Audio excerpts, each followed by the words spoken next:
আসসালামু আলাইকুম। কেমন আছেন সবাই? আশা করি সবাই ভালো আছেন। আমি আলহামদুলিল্লাহ ভালো আছি। আমরা গ্রামের বাড়ি বেড়াতে যাব। তো সেজন্য কেনাকাটা কয়েকদিন ধরে একটু করতেছি। যেহেতু গ্রামে অনেক শীত।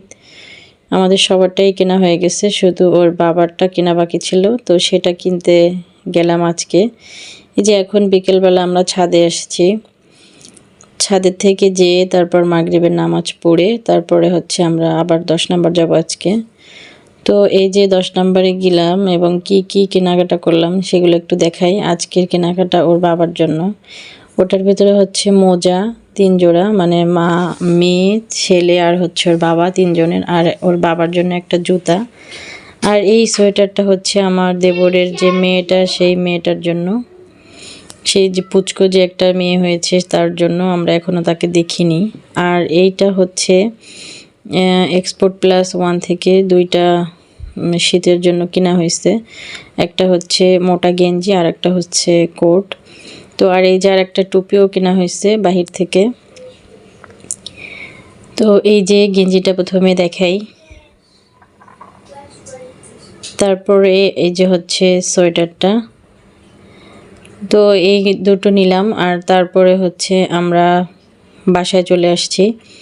এটা কিন্তু রাত্রেবেলা না, এটা সকালবেলায় দেখাচ্ছি, রাত্রে আর দেখানো হয় নাই। এটা পরদিন সকালে এই যে রান্না বান্না করতেছি দুপুরের। আমি এখানে চিংড়ি মাছগুলো ভুনা করব। বেশ বড় বড় সাইজের চিংড়ি মাছ। তো আমি এটাকে ভালো করে কেটে পরিষ্কার করে ধুয়ে নিয়েছি। এটার পাশে মানে পিঠের বরাবর কিন্তু আবার রক থাকে, সেগুলো কেটে ফেলে দিয়েছি। এবার এটাকে আমি ভালো করে ভেজে নিচ্ছি। চিংড়ি মাছটা আসলে আমাদের সবার অনেক পছন্দ, এজন্য একটু বেশি করেই ভুনা করলাম। তো এই যে আমি এগুলো ভেজে নেওয়ার পরে বাকি যেগুলো আছে সেগুলো ভেজে নেব।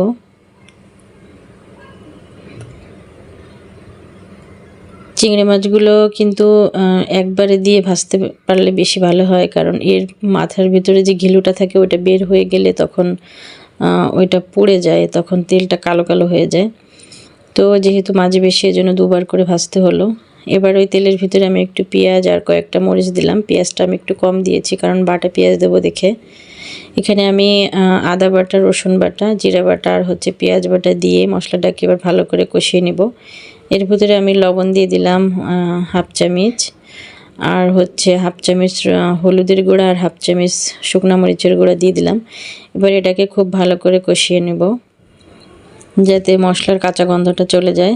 এবার এই মশলার ভিতরেই কিন্তু আমি মাছগুলো দিয়ে দিব, কারণ এটার ভিতরে আমি গরম পানি ব্যবহার করব, সেজন্য মাছগুলো দিয়ে মশলার ভিতর নাড়াচাড়া করলাম যাতে মশলাটা ভালো করে মাছের ভিতরে যায়, সেজন্য।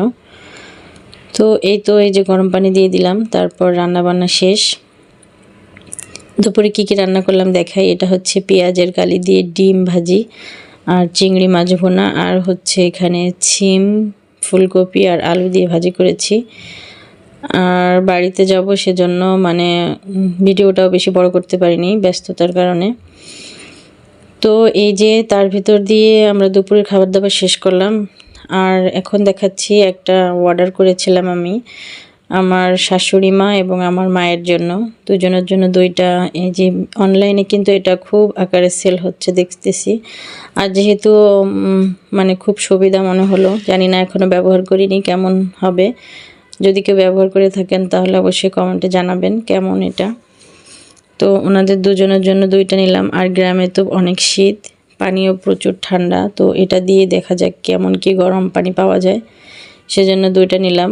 তো দেখে তো ভালোই মনে হচ্ছে, যেরকম দেখেছিলাম সেভাবেই দিয়েছে।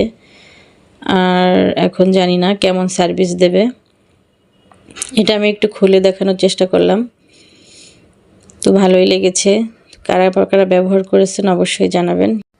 আর এটা কিন্তু অনলাইনে আমার ছেলে আর মেয়ে ওরাই বেশি পছন্দ করেছে, ওর দাদু আর নানুকে ওরা দুজনই গিফট করবে, সেরকম একটা ব্যাপার। তো তার ভিতরে আমিও কিছু দিয়েছি, সব মিলে আর কি 2টা আনা হয়েছে। ওরা তো সেই রকমের খুশি হয়েছে যে হ্যাঁ দেবো, দাদুকে আর নানুকে 2জনকে 2টা উপহার দেব। এখন জানি না এটা কেমন সার্ভিস দেবে, আশা করি ভালোই সার্ভিস দেবে। তো ভিডিওটা কেমন লাগলো? ভিডিওটা ভালো লাগলে অবশ্যই ভিডিওতে একটি লাইক দিবেন এবং চ্যানেলটি সাবস্ক্রাইব করবেন। আল্লাহ হাফেজ।